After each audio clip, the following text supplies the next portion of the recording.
Hello, folks. First thing first, Happy New Year! Now, before I start, I must warn you this. I have been drinking a lot recently, so please forgive me if I say anything terribly wrong later. Today's topic is Santa's secret locomotive. Or is it?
After the end of World War I, the previously state-owned German railway were taken national control by the Weimar Republic, and a company is found under the name of German Imperial Railway to operate the system. Since Germany has the second largest railway system at that time in the world, the newly founded company accidentally became the largest enterprise in the capitalist world.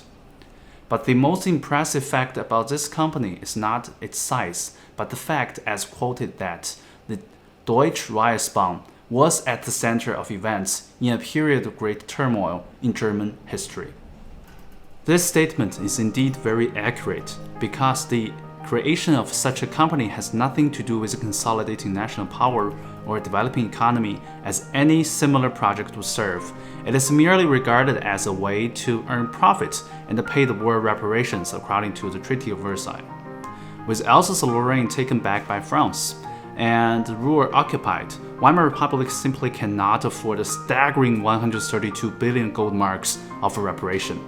Those plans were published in 1924 to resolve this problem. As a result, French troops are required to withdraw from the Ruhr, and the railway company is reorganized into a state-owned company to satisfy the reparation creditors. A 11 billion bill to the Allied power is handed to the new company, and the name of this company is Deutsche Reichsbahn Gesellschaft. That is also why most German locomotives during that time is named under DRG. This one here, for instance, is a DRG Class 43. From there comes the best and the worst time of European locomotives.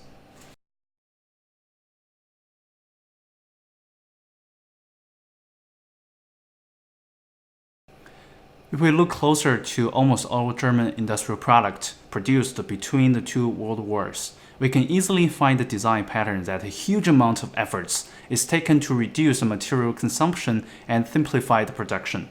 That is a perfect demonstration of the economic situation of Germany at that time, and Reichsbahn is no exception. Their major approach is the extensive use of standardized locomotives. Despite the foundation of the United National Railway Company, in 1924, the locomotive fleet of Reichsbahn still had 210 different types and classes of steam engines. This fact would significantly hinder the flexible employment of locomotives within the network.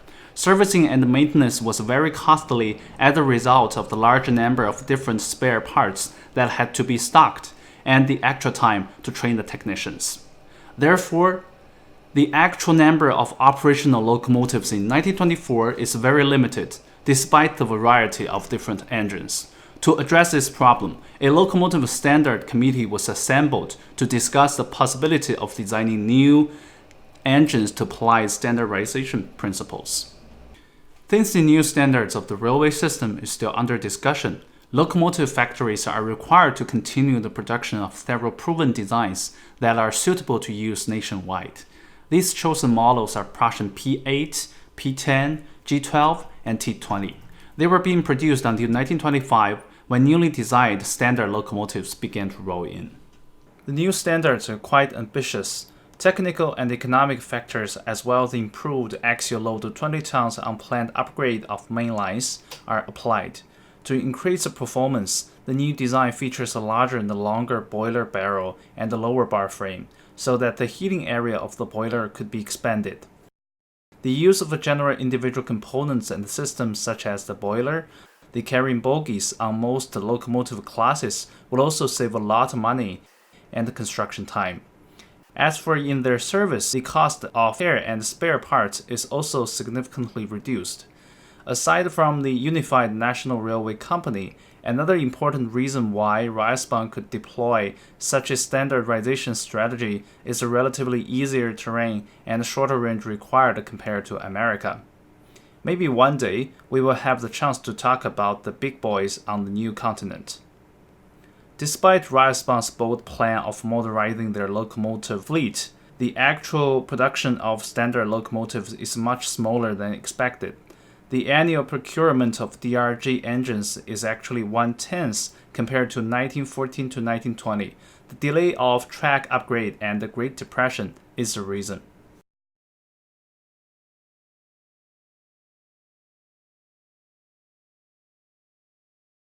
The development of standard locomotives is divided into two separate groups. One is express and passenger train, and the other is cargo train.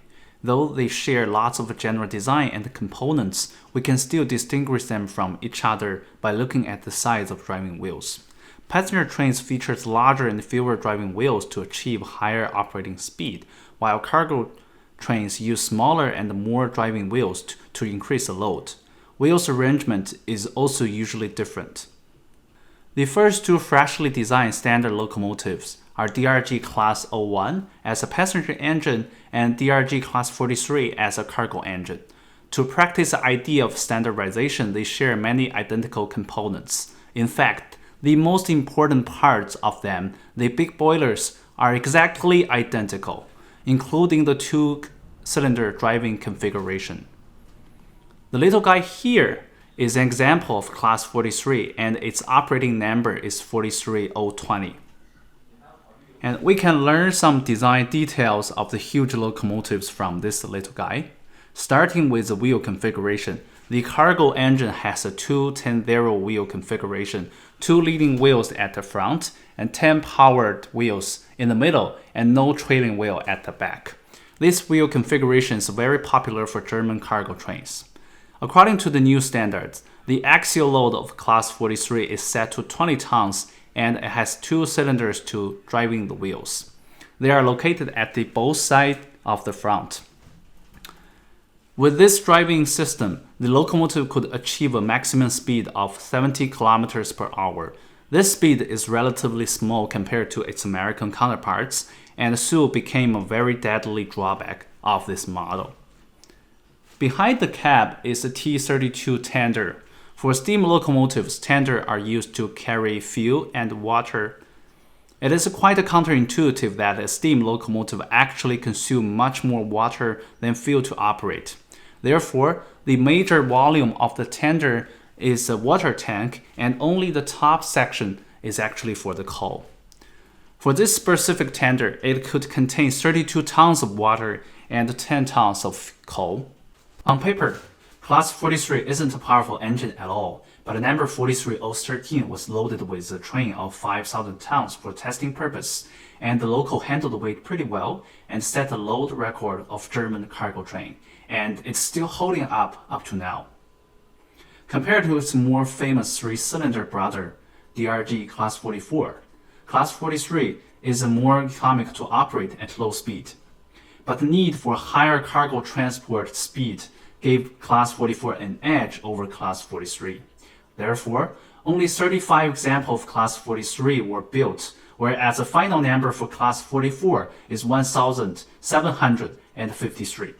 Class 43 is definitely not so successful as the first standard locomotive. But quite surprisingly, all 35 of the Class 43 locomotives survived World War II and remained in active service under Deutsche Reichsbahn of East Germany until 1968, when irreparable frame damage finally started to appear. Now, they are finally enjoying the retired life in museums.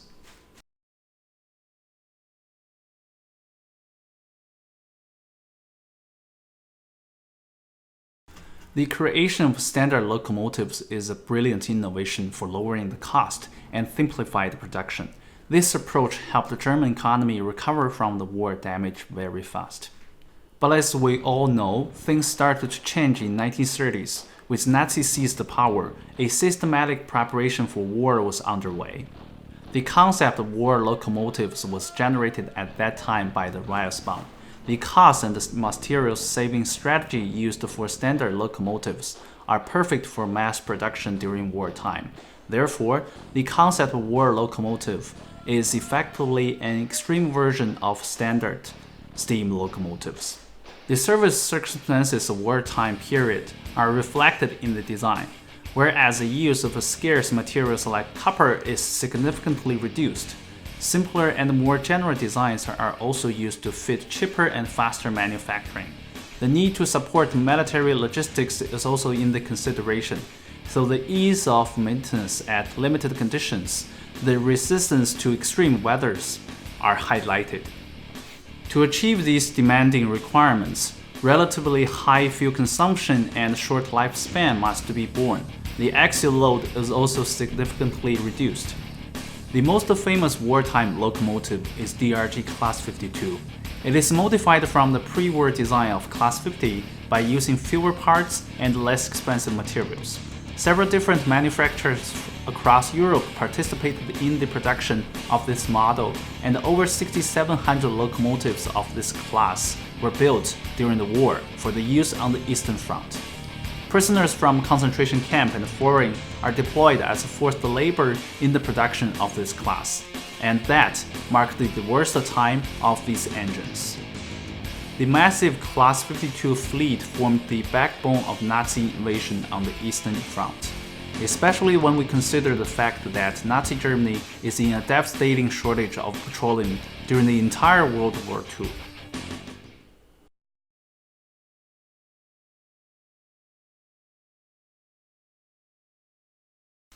The deadly war finally came to an end in 1945, and the huge locomotive fleet that were built for the war is passed to new ownership. Soviet Union alone possessed over 2,100 Class 52 locomotives after the war. Many other countries also operated Class 52 locomotives, including Poland, Romania, Bulgaria, Norway, and Turkey. Those cheap and expandable locomotives were designed to have a short lifespan, yet to everyone's surprise, they remained in service for quite a long time, even into the time when diesel and electric engines start to dominate. In 1960s, the Deutsche Reichsbahn in East Germany even reconstructed 200 old Class 52 into new Class 52.8 design to elongate their lifespan. Born with the thing of war, these European big boys spent most of their lives helping rebuild the wounded land until their long postponed retirement. In 1988, Deutsche Reichsbahn of East Germany finally retired all steam locomotives due to their increasing operating cost. In Poland, some Class 52 even remained in regular use until 1999. These steam punks finally phased out in the dawn of the new century. Few lucky ones went through extensive modernization and remained in service on sightseeing lines even up to now. The most up-to-date Class 52 is number 528055. It is completely rebuilt for service on a regional railway in Switzerland. In my heart, the combination of a steam engine and locomotive is a perfect symbol of industrial civilization. They were once traveling along the river of history and expanding the possibility lying beyond the horizon. Within that symphony of the fire and steel, it is time to end the episode, and thank you for watching.